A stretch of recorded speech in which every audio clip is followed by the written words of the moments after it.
وأشهد أن لا إله إلا الله وحده لا شريك له. எல்லா புகழும் அல்லாஹ் சுப்ஹானஹு வ தஆலாவுக்கு மட்டுமே.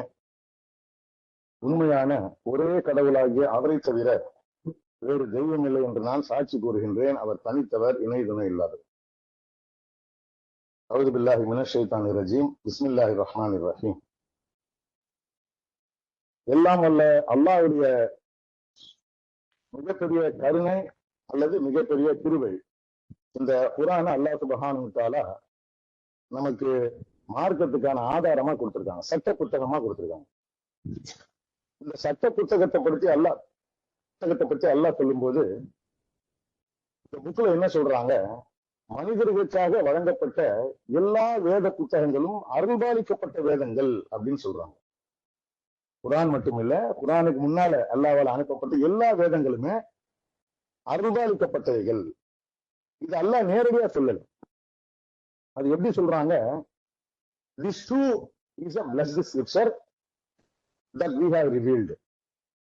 நாம் வெளிப்படுத்தி இருக்கின்ற இதுவும் ஒரு அருள்பாலிக்கப்பட்ட வேதமாகவே இருக்கின்றது. அப்ப நாம் வெளிப்படுத்தி இருக்கின்ற இதுவும் ஒரு அருள்பாலிக்கப்பட்ட வேதமாகவே இருக்கின்றது அப்படின்னு சொன்னா எல்லா வேதங்களும் அருள்பாலிக்கப்பட்ட வேதங்களே அப்படின்னு இது சொல்லு. இந்த குர்ஆன் அல்லாஹ்வை தவிர வேறு யாரிடமிருந்தேனும் வந்திருக்குமேயானால் இதில் அநேக முரண்பாடுகள், எண்ணற்ற முரண்பாடுகள் நீங்கள் கண்டிருப்பீர்கள் அப்படின்னு ஒரு வசனம் சொல்லுது. அதுக்கு என்ன அர்த்தம்?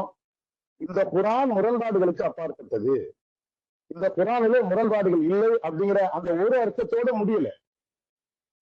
எந்த புத்தகமா இருந்தாலும் அந்த புத்தகம் அல்லாஹ்வை தவிர வேறு யாரிடமிருந்தேனும் வறுமையானால், அது வந்திருக்குமையானால் நிச்சயமாக அது முரண்பாடுகள் உடையதாகத்தான் இருக்கும் அப்படிங்கிற கருத்தை அது சொல்லுது. இப்படி சொல்லக்கூடிய அல்லாஹ் சுப்ஹானஹு வ தஆலா ஸ்பெசிபிக்கா 76ல 23ல என்ன சொல்றாங்க, இந்த Quran this is a special revelation. மற்ற எல்லா புத்தகங்களும் எல்லா வேதங்களும் அருள்பாலிக்கப்பட்ட வேதங்கள் தான். ஆனா அதுல இருந்து குர்ஆன் எப்படி மாறுபடுது? இது ஒரு பிரத்யேகமான வெளிப்பாடாக இருக்கின்றது, இது ஒரு சிறப்பான வெளிப்பாடாக இருக்கின்றது. இட்ஸ் a ஸ்பெஷல் ரெவலேஷன் அப்படின்னு அல்லாஹ் சுப்ஹானஹு வ தஆலா சொல்றாங்க. குர்ஆன் is complete, Quran is perfect, and the Quran is fully detailed. குர்ஆனை மட்டுமே நாம ஃபாலோ பண்ணுவோம். Whole Quran nothing but the Quran சொல்லி அல்லாஹ்வுடைய தூதர் மூலமா அல்லாஹ் சுப்ஹானஹு வ தஆலா நமக்கு சொல்லி கொடுத்திருக்காங்க. அப்ப குர்ஆன் எப்படி கம்ப்ளீட் ஆகுது? உதாரணத்துக்கு குர்ஆன்ல நிறைய விஷயங்கள் இல்லை, ஸலாத்துக்கு இல்ல, ரக்காத்துக்கு எண்ணிக்கை இல்லை, up to observe the contact prayers இல்லை. இப்படி இல்லாம இருக்க இந்த குர்ஆன் முழுமையானது அல்லாஹ் சொல்றாருன்னு சொன்னா குர்ஆனை பின்பற்றுவது அப்படிங்கிறதுக்கு உண்டான அர்த்தம், அடிப்படை தேவை குர்ஆன் என்ன சொல்லுதோ அதை கேட்கணும். குர்ஆன் சேயிங். நாம் இந்த குர்ஆன் எதை கூறுகின்றதோ எதை சொல்லுகின்றதோ அதை பின்பற்றியாக வேண்டும். அப்படி பின்பற்றும் போது ஆட்டோமேட்டிக்கா அந்த குர்ஆன் முழுமையானதுங்கிறது உங்களுக்கு தெரிய வேண்டும். குர்ஆன்ல அல்லாஹ் என்ன சொல்றாங்க, obey God and obey messenger. அல்லாஹ்வுக்கு கீழ்ப்படியுங்க, அல்லாஹ்வுடைய தூதருக்கு கீழ்ப்படியுங்க. உங்களுக்கு எது வாழ்வளிக்குமோ அதனால தூதர்களை அழைக்கின்ற பொழுது அவருடைய அழைப்புக்கு பதில் சொல்லுங்க. அதை தூதரை நாம ஃபாலோ பண்ணும்போதுதான் இந்த குர்ஆன் முழுமையானது அப்படிங்கிறது நம்மளால தெரிஞ்சுக்க முடியும். Quran perfect, Quran complete and full, Quran is fully detailed அப்படின்னு சொன்னா நமக்கு தெரிய வரும். the sayings of the Quran கூற்றுக்களை நாம ஃபாலோ பண்ணும்போது ஆட்டோமேட்டிக்கா நம்மளால உணர முடியும். குறித்தது விவரிக்க இல்லையே, ஃபாலோ மெசஞ்சர்னு குர்ஆன் சொல்லுது.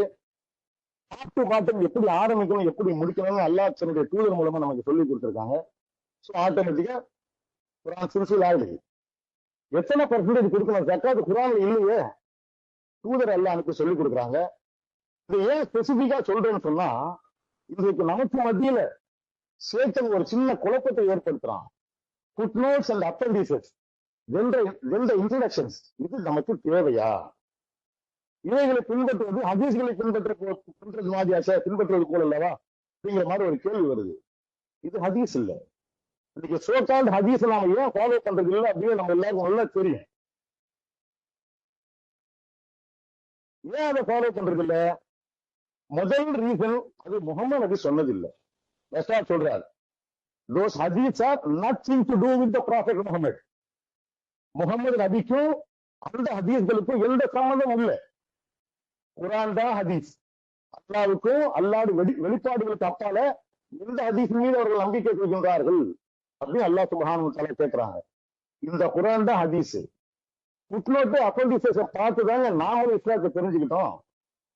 இதுக்கு முன்னால் நம்ம இப்படி இல்லையே. ஃபுட்நோட்ஸ், அப்பெண்டிசஸ், இன்ட்ரோடக்ஷன் இருக்கு பாருங்க.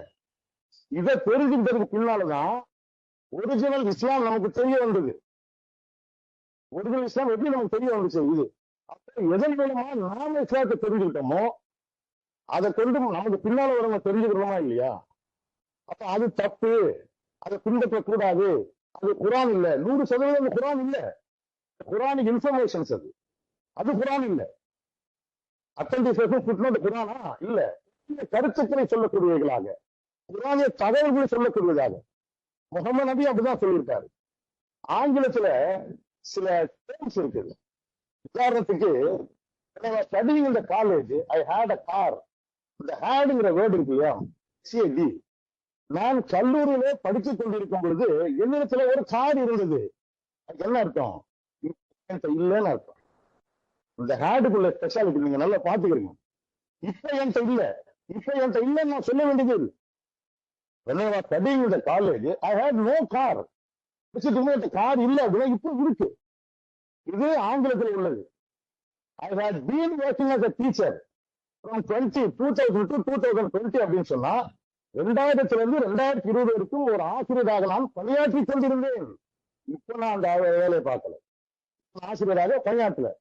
அதே சமயத்துல been working as a teacher past 10 years சொன்னா கடந்த 10 ஆண்டுகளாக நான் ஒரு ஆசிரியர் வேலை பார்த்துட்டு இருக்கேன்.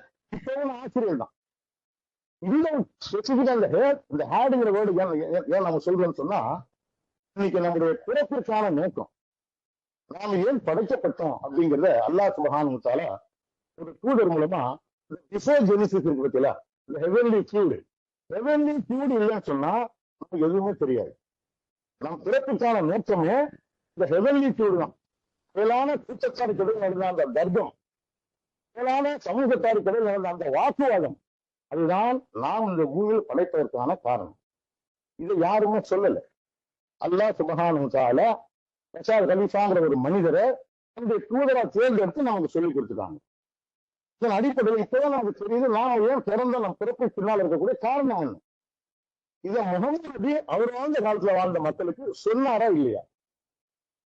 அவர் வாழ்ந்த காலத்துல வாழ்ந்த மக்கள், ஒரு தூதருக்கு ஒரு முக்கியமான பணிங்க என்ன, ஏன் அல்லாஹ் படைச்சாங்க? வேற யாருமே அதுக்கு பதில் சொல்ல முடியாது. ஒண்ணு அல்லாஹ் சொல்லணும், அல்லாஹ்வுடைய தூதர் சொல்லணும். சொல்லுங்க, நான் எதை சொல்லணும், அல்லாஹ் சுப்ஹானஹு வ தஆலா எதை சொல்லணும்னு நாடுறாங்களோ அதை ஒரு தூதரை தேர்ந்தெடுத்து அவர் மூலமா தெரியப்படுத்துறாங்கன்னு சொல்லி குர்ஆன் சொல்லுது. 3 ways of communication with the human beings. 3 வழிகள்ல அது ஒண்ணு. முகமது நபி சொன்னாரா இல்லையா? 38-69. I had no knowledge previously about the field of the heavenly society. எப்படி சொல்றாரு அவரு? மேலான கூட்டத்தாருக்கிடையில் நடந்த அந்த வாக்குவாதத்தை குறித்து, அந்த வாக்குவாதம் பற்றி, அந்த தர்க்கத்தை பற்றிய அறிவை இதற்கு முன்னர் நான் கொண்டிருந்ததில்லை அப்படின்னு சொல்றாரு. என்ன அர்த்தம்? இப்ப இருக்கு, இப்ப எனக்கு இருக்கு அந்த அறிவு. தூதர்களுக்கான செய்திகளை தடுத்து நிறுத்திக்கிற மாட்டாங்க நல்லா சொல்றாங்க குர்ஆன்ல. அவங்களுக்குள்ள செய்தி ரஷாத் தான் சொல்றாரு, நான் பெற்றது அனைத்தையுமே உங்கள்கிட்ட கொடுத்துட்டேன், ஒப்படைச்சிட்டேன். அவன் நிறுத்தி வைக்கிறது இல்லை. ஆக பெற்ற அறிவு தனக்கு இருக்குன்னு சொன்னதை அன்னைக்கு முகமது நபியும் சொல்லிதான் இருக்காரு. அந்த செய்திகள் எதையாவது ஹதீஸ் சொல்லக்கூடிய புத்தகங்கள் சொல்லுதா? இல்ல. இது ஒன்னே மிகப்பெரிய சான்று, இந்த ஹதீஸ்களுக்கும் முகமது நபிக்கு எந்த சம்மதமும் இல்லை அப்படிங்கிறது. அதே மாதிரி அல்லாஹ் சொல்றாங்க 5ல 76 23 இந்த குர்ஆனை நாம் உங்களுக்கு வெளிப்படுத்தி இருக்கின்றோம், நம்மிடம் வந்து தனி சிறப்பானது வெளிப்பாடு. பொறுத்த மட்டும் அல்லாஹ் சொல்றாங்க என்கிட்ட வந்திருக்கிறது ஒரு தனி சிறப்பான வெளிப்பாடுங்க. அடுத்து அல்லாஹ் சொல்றாங்க 5ல 12 எவ்வளவு காலம் அல்லாஹ் நம்ம கூட இருப்பாங்க, எவ்வளவு காலம் அல்லாஹ் சுப்ஹானஹு வ தஆலா நம்ம கூட இருப்பாங்க சொல்றாங்க.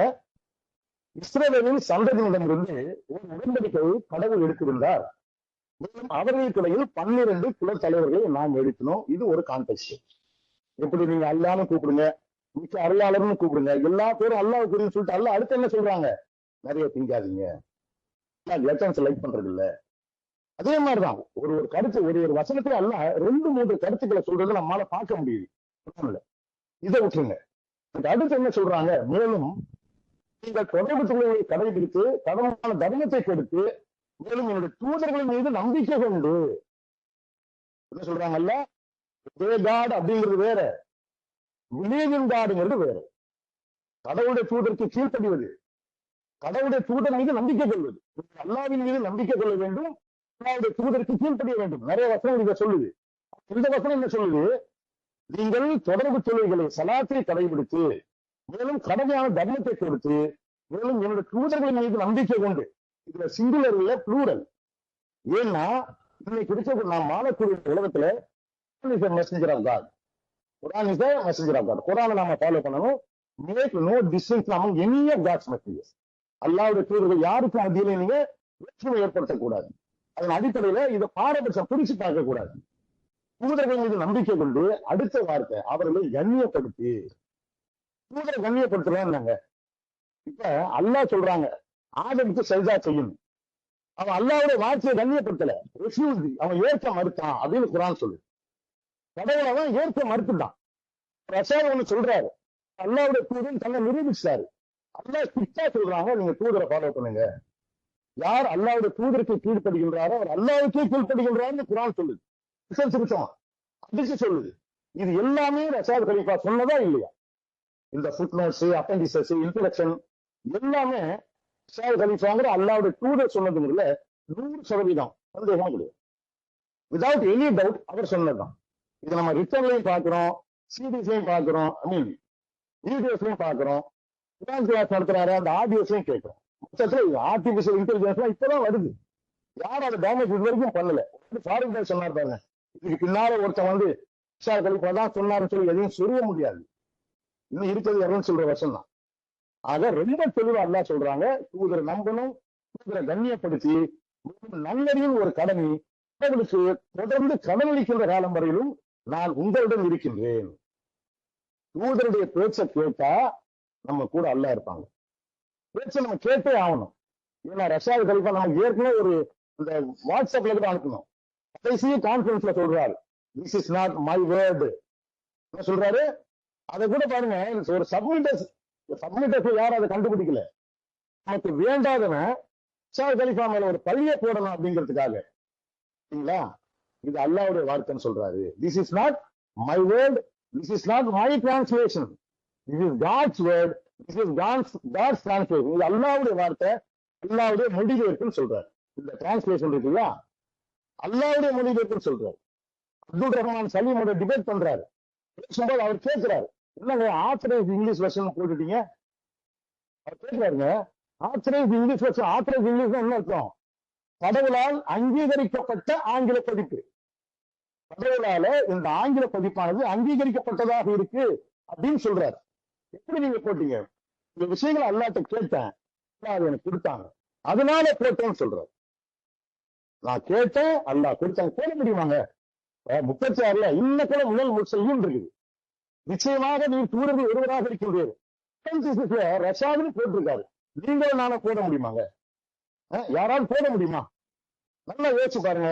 4, 2, 4, 4, 3, 4 ரக்காத்துக்கு எண்ணிக்கை இது காலத்துல நம்ம 59 வயசு ஆகுது. ஒருத்தன் கூட ஒரு நையாண்டிக்காக, கேலிக்காக, ஒரு கிண்டலுக்காக கூட பஜர 3 ரக்காத்தியா, லொஹர் 5 ரக்காத்து, மக்ரிப் 7 ரக்காத்து யாரும் சொல்லி நம்ம கேள்வியே படல. அந்த அளவுக்கு அல்லாஹ்வால பாதுகாக்கப்பட்ட நிலையில் கன்சிஸ்டன்டா இருக்கு. ஏற்கனவே தெரிஞ்ச ஒரு விஷயத்த உங்களுக்கு சொல்லணுங்கிற தேவை அல்லாஹ் பிள்ளைன்னு சொல்றாரு ரஷாத் கலீஃபா. எழுதி ஆட்சிக்கு அவர்கிட்ட அவர் எழுதுனது இருக்கு. ரக்காத்துக்கு எண்ணிக்கை உங்களுக்கு ஏற்கனவே தெரியும், அதை திரும்ப சொல்லணுங்கிற தேவையில்லை அப்படின்னு சொல்றாரு. அதன் அடிப்படையில ஒரு விஷயத்துல நம்ம ரொம்ப தெளிவான ஒரு நிலைப்பாட்டை அடைஞ்சிடணும். Footnotes, appendices and introduction. Introduction, footnotes and appendices including the subtitles எல்லாமே நமக்கு தேவை. மார்க்கத்தை தெளிவா விளங்குறதுக்கு, நாம ஜெயிக்கிறதுக்கு பிரச்சனை இது எல்லாமே நமக்கு தேவைங்கிறத நிலைநிறுத்திக்கிறோம். அதை மிஸ் பண்ணிடக்கூடாது. இன்ஷா அல்லாஹ் நம்ம தொடர்ந்து பார்ப்போம். இப்ப அல்லாஹ் இடத்துல தௌபா செய்வோம், தூபில் எல்லாம். அல்ஹம்துலில்லாஹ் வ அஷ்ஹது அல்லா இலாஹ இல்லல்லாஹ் வஹ்தஹு லா ஷரீக லஹ். எல்லா புகழும் அல்லாஹ் சுப்ஹானஹு வ தஆலாவுக்கு மட்டுமே. உண்மையான ஒரே கடவுளாகிய அவரை தவிர வேறு தெய்வம் இல்லை என்று நான் சாட்சி கூறுகின்றேன். அவர் தனித்தவர் இணைதுணை இல்லாதவர். அவுது பில்லாஹி மினஷ் ஷைத்தானிர் ரஜீம். பிஸ்மில்லாஹிர் ரஹ்மானிர் ரஹீம். அடுத்து தூதர்களை விமர்சிக்கிறது. ஹியூமன் பீயிங் தானே, அவரு இறந்துதானே போயிட்டாரு.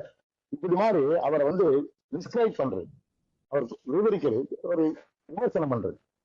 17:48 அல்லாஹ் சுப்ஹானஹு வ தஆலா சொல்றாங்க, எவ்வாறு அவர்கள் உண்மை விவரிக்கின்றார்கள் என்பதையும் பாருங்க. இந்த மாதிரி நீங்க டிஸ்கிரைப் பண்றது உங்களை ஜெயிக்க விடாது, உங்களை காலி பண்ணிடும் அப்படிங்கிறத இந்த வசனம் நமக்கு சொல்லு.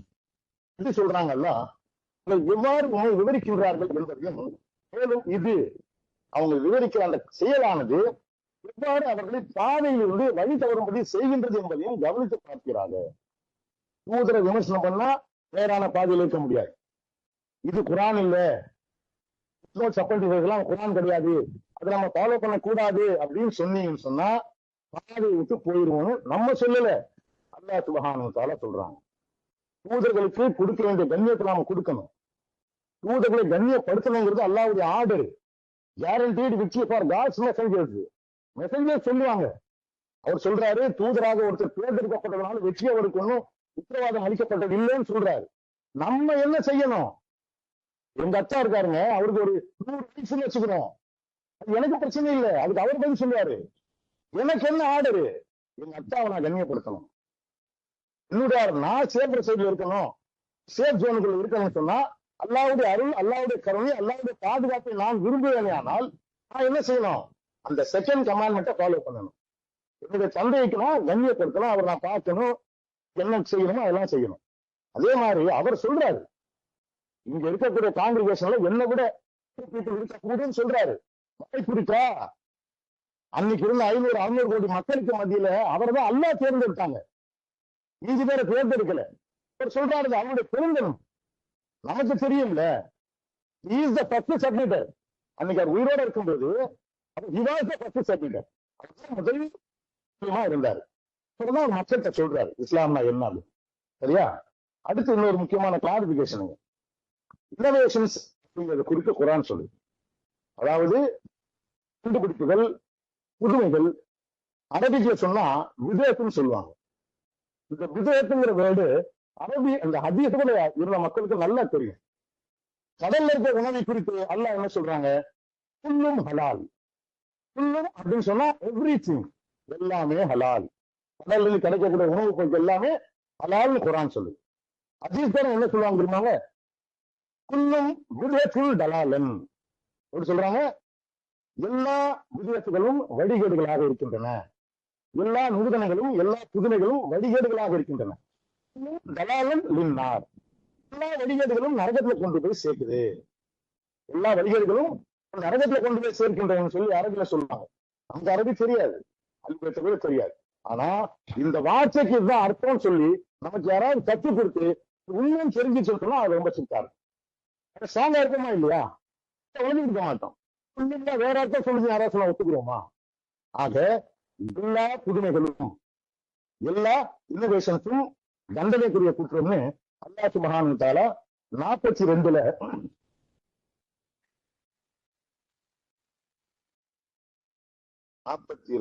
வேற ஒரு வசனம். அந்த வசனம் என்ன சொல்லுன்னு சொன்னா, their own innovations, அந்த வசனம் ஞாபகம் வச்சுக்கங்க, their own innovations have caused their doom. doomனா அழிவு. அவர்களுடைய சொந்த கண்டுபிடிப்புகள் அவர்களுடைய அழிவிற்கு காரணமாகிவிட்டது. சொந்த கண்டுபிடிப்பு நீங்க ஃபாலோ பண்ணீங்கன்னா அழிஞ்சு வருவீங்க. 753 அவருடைய சொந்த கண்டுபிடிப்புகள் அவர்களை அழியும்படி செய்து விட்டது, அவர்களை அழித்து விட்டது, அழிவிற்கு காரணமாகிவிட்டதுன்னு சொல்றாங்க. So innovations are condemned by காட்னு குர்ஆன் சொல்லுது. தண்டனைக்குரிய குற்றங்களாக இந்த இன்னோவேஷன்ஸ் இருக்கு. சோ அன்னைக்கு ஒரு சஹாபின் பேசும்போது ஹக்கீகா அத சூப்பர்ஸ்டிஷன் சொன்னார் ரஷாதிகளுக்கு. நம்ம கூட கவனிக்கல. அது சூப்பர்ஸ்டிஷன்னா என்ன? சூப்பர்ஸ்டிஷன்னா மூட நம்பிக்கை. சூப்பர்ஸ்டிஷன் மீன்ஸ் மூட நம்பிக்கை. முன் சுண்ணத்தை பின் சுண்ணத்தை தொழுனா நமக்கு நன்மை கிடைக்கும், மூட நம்பிக்கை. சலாத்தின் தராவி நன்மை கிடைக்கும், மூட நம்பிக்கை. தஸ்பீஹ் வாழ்க்கை ஒரு தடவையா சொல்லுங்க, உடல் நுழையளவு பாவம் இருந்தாலும் மன்னிக்கப்படும். அவ்வளவு பாவம் இல்லையே, இருக்கிற வரைக்கும் மன்னிக்கப்படும், இதெல்லாம் நன்மையா எழுதப்படும், மூட நம்பிக்கை. சலவாத்தை சொல்லுங்க, 10 நன்மைகள் எழுதப்படும், 10 பாவங்கள் மன்னிக்கப்படும். நான் நம்பினேன்னா அது மூட நம்பிக்கை. 10 பாவங்கள் மன்னிக்கப்படும், 10 நன்மை எழுதப்படும், அது இன்னோவேஷன், அது புது கண்டுபிடிப்பு. எப்படி சொல்றாங்க, ஹதீஸ்ல சொல்றாங்க, முந்தின யூதர்களும் கிறிஸ்தவர்களும் அவர்களுடைய நபிமார்களையும் கபரஸ்தான பள்ளிவாசல் ஆக்கிட்டாங்க, நீங்க அந்த மாதிரி ஆக்கிடாதீங்க. இவன் என்ன பண்ணிட்டான், அவருடைய வீட்டை பள்ளிவாசல் ஆக்கிட்டான், வீட்டுக்குள்ள கபரஸ்தான வச்சுட்டான். வீடு எங்க இருக்கு, அதுதான் இது பள்ளி, அதான் இது கபரஸ்தான் எங்க, அது வேண்டாம், அதனே 2 தான் சொன்னான்.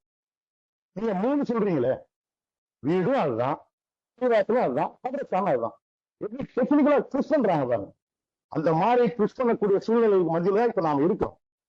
யூடியூப் எடுத்தா ஒவ்வொருத்தரும் ஒவ்வொரு விதமா ரஷாத் கலீஃபாவுடைய கருத்தை தாழ்த்தணுங்கிறதே குறியா இருக்கிறாங்க. ஒருத்தர் அவர் தூதரை ஏத்துக்கிறேன், ஆனா இதெல்லாம் அவர் தப்பா சொல்றாரு. இன்னொருத்தர் அவர் தூதரே இல்ல, அவர் சொன்ன சலாத்துங்கிறது குரானை வச்சு நம்மளால தொழுவ முடியும், ஒரு குரானை மட்டுமே கொண்டு எப்படி சொல்ல முடியும். இன்னைக்கு நம்ம ஜும்மா தொழுகிறோம்ங்க, ஜும்மாவுடைய நமக்கு சொல்லி கொடுத்துருக்காரு. அல்ஹம்துலில்லாஹ் ஆரம்பிக்கிறோம், ஷஹாதா சொல்லணும், இடையில தூபி இல்ல, இந்த பாட்டம் யாருன்னு சொல்லி கொடுத்தா. இது எல்லாத்துக்கும் இன்னொரு விஷயம் தெரியுமா உங்களுக்கு, அல்லாஹ் அக்பர்ங்கிற வார்த்தை குரான்ல இல்ல. யாராவது காட்ட முடியுமா? அல்லாஹ் அக்பர்ங்கிற வார்த்தை குரான்ல இல்ல. ரஷாத் கலீஃபா வாழ்ந்த காலத்திலேயே அவர் மௌத்தாவே கொஞ்ச நாள்ல அல்லாஹ் ஒரு கபீர் தக்பீர் கட்டக்கூடிய ஒரு கூட்டம் யூஎஸ்ல இருக்குன்னு சொல்றாங்க. அப்ப அந்த அக்பர்ங்கிற வார்த்தைக்கு என்ன அர்த்தம்? கிரேட்டர்.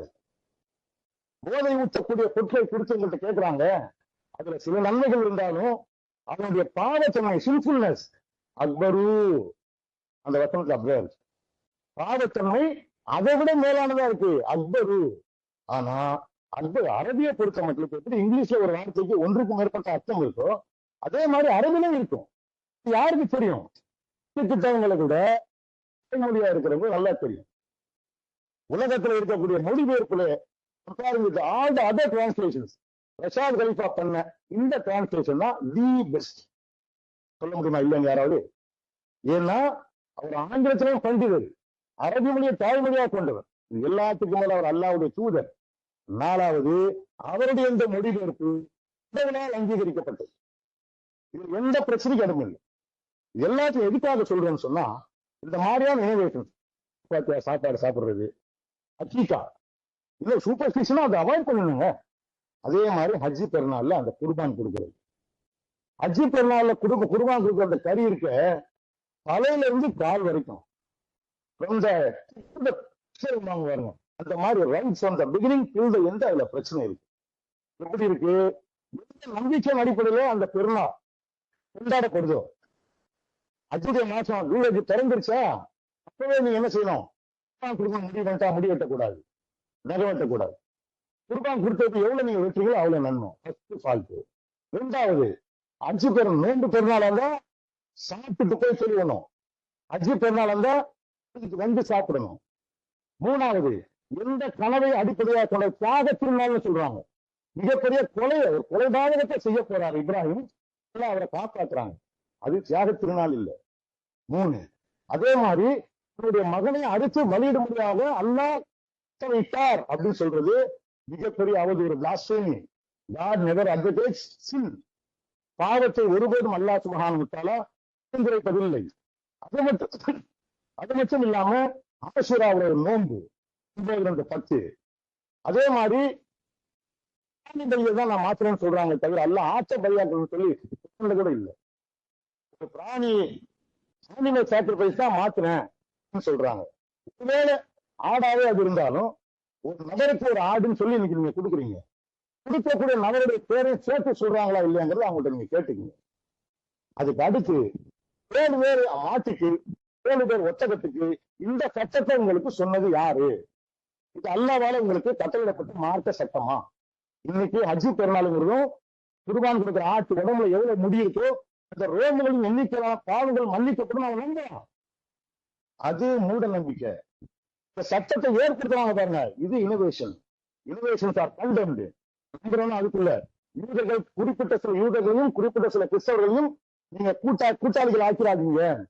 இந்த மாதிரி செய்யறாங்களோ, தங்களை அவர்களை இணைத்துக் கொள்கின்றார்களோ அவர்களை சேர்ந்தவர்கள் சொல்றாங்க அல்ல. அப்ப இந்த மாதிரி ஒருத்தர் சொல்றான் நம்ம செய்யறோம் சொன்னா அவங்களுக்கு போயிடுவோம். அந்த இனோவேஷன் நம்ம அழிச்சிட கூட அல்ல பாதுகாப்பாங்க இன்ஷா அல்லாஹ். இது மாதிரி தொடர்ந்து அதுல வந்துகிட்டே இருக்கு. 1/3 வேலைக்கு, 1/3 அறுக்கிறவருக்கு, 1/3 இந்த சட்டத்தை உங்களுக்கு சொன்னது யாரு? போத்தி, இட்லி, மாங்காய், மண்ணீரல், இது எல்லாமே அந்த இன்னர் ஆர்கன்ஸ் இருக்குல்ல, இன்னர் ஆர்கன் அவருக்கே சொந்தம். இதை சொன்னது யாரு? இந்த சட்டத்தை உங்களுக்கு சொன்னது யாரு? இதெல்லாம் மாற்ற சட்டங்களாக மக்களுக்கு மத்தியில் பின்பற்றப்படக்கூடிய ஒரு நிலையில தான் அந்த ஆடை அறுக்கப்படுது. அந்த கறியை போய் நமக்கு ஹலால் ஆகும். 4 அதாவது டயட்ரி ப்ராஹிபிஷன்ஸ் பத்தி புட்னோட சொல்றாரு. Idol worship. இப்ப நான் ஹலால் இருக்கக்கூடிய நிலையில நான் ஹராம்னு சொன்னா சிரித்து வைக்கிறேன், நான் ஐடல் வர்ஷிப் பண்றேன்னு அர்த்தம். அதுக்கு இணை தெய்வ வழிபாட்டுக்கு சமமானது டயட்ரி ப்ராஹிபிஷன்ஸ். 1 லட்சம் செத்து போனது, நிறைச்சி, இந்த 3 கேட்டகரி அது வரல. Dedicated to other than God or not. இத அடுத்த சொல்லி அல்லா கட்டளை இருந்தா நம்ம எல்லாரும் அறுத்திருப்போம். நம்மளால முடியாத கடனை வாங்கியதை அறுத்திருப்போம். அல்லாவுடைய கட்டளை, அல்லா கட்டளை விடல. அல்லாவுடைய கட்டளை, அல்லாத ஒரு கட்டளையை சொல்றாரு. அல்லாத ஒரு நபர் அவருடைய வார்த்தைக்கு கீழ்படிஞ்சு அதை அவங்க அறுக்கிறாங்க.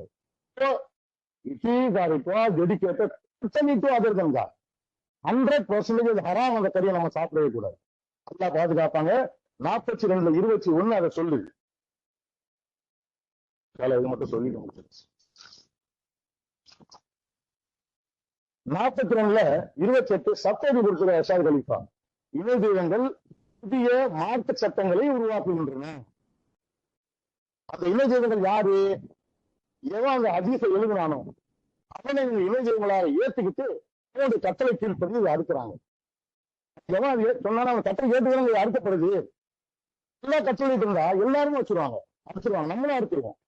எப்படி 6 நோன்பு வச்சீங்கன்னு சொன்னா வருஷம் பூரா நோன்பு வச்சு சமம்னு சொன்னானோ அது இன்னோவேஷன். அதை ஃபாலோ பண்ற மாதிரிங்க உண்மைதான். அப்படி இவன் பண்ற மூட நம்பிக்கை. 42:21 சொல்றது நல்லா கேளுங்க. இந்த வசனம் கவனத்தோட கேட்க வேண்டிய ஒரு வசனம். கடவுளால் ஒருபோதும் அங்கீகரிக்கப்படாத மார்க்க சட்டங்களை அவர்களுக்கு கட்டளையிடுகின்ற இணை தெய்வங்களை அவர்கள் பின்பற்றுகின்றார்கள். அஜில இங்க போனா குடிக்கணும், அது சட்டம், அது அல்லாஹ்வுடைய சட்டம். இங்க இருக்கதான் குடிக்கணுமா? சட்டம் இல்லை. அதே மாதிரி பலியிடும் போது அவங்க அல்லாஹ்வுடைய பேரை சொல்றது இல்ல. லைன்ல பலியிடுறதா லைன்ல நிற்கும்போது அல்லாஹ்வுடைய பேரை சொல்லுங்க சொல்லுது அந்த பலி பிராணிகளை.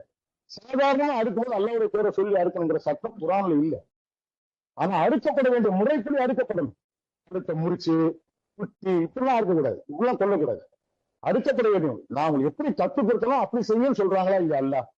நீங்க பிரயாணத்துல இருக்கிறீங்க, பயணம் போறீங்க, நடந்துகிட்டோ சவாரி செஞ்சுக்கிட்டோ நீங்க தெரிஞ்சுக்கலாம்.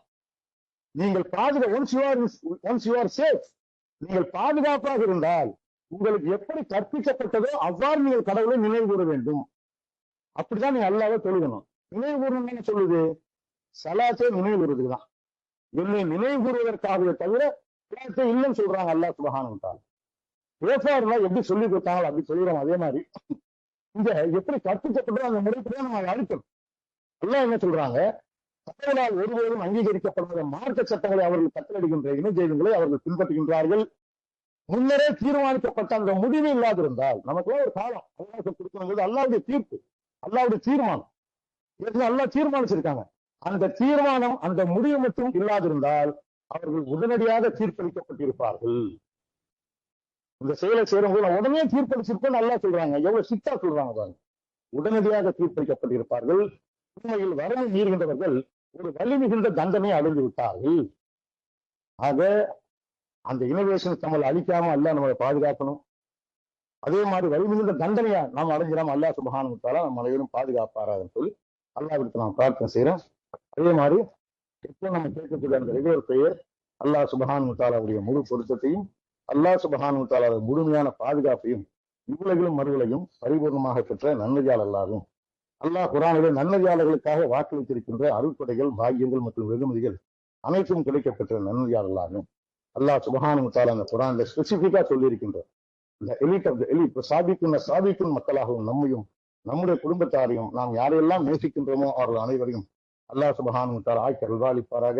அல்லாஹ் ஆக்கி அருள்பாலிப்பதாக அல்லாஹ்விடத்தில் இறுதி பிரார்த்தனை செய்தவனாக நிறைவு செய்கின்றேன்.